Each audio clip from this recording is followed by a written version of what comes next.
బాపట్ల జిల్లా నిజాంపట్నం మండలం కొత్తపాలెంలో జరిగిన మర్డర్లో కొత్త విషయాలు వెలుగులోకి వస్తున్నాయి. కుటుంబ కలహాలతో కట్టుకున్న భర్తను చంపేసినట్టు పోలీసులు ప్రాథమికంగా నిర్ధారించారు. నిందితులను పోలీసులు అదుపులోకి తీసుకున్నారు. భార్య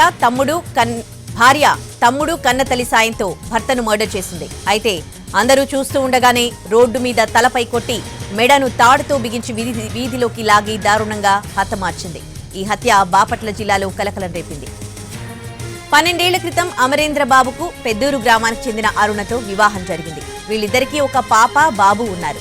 కొన్నేళ్లుగా భార్యాభర్త మధ్య పెద్ద గొడవలు జరుగుతూ వచ్చాయి. అవి పోలీసుల కేసులకు దారితీశాయి.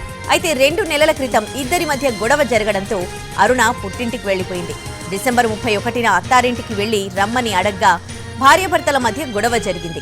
అత్త, భార్య, బావుమరిది కలిసి హత్య చేసి రోడ్డుపై పడేశారు. మృతదేహాన్ని రేపల్లి ప్రభుత్వ హాస్పిటల్కు తరలించి పోస్టుమార్టం నిర్వహించారు. ఈ ఘటనలో నిందితులను పోలీసులు అదుపులోకి తీసుకున్నట్లు సమాచారం.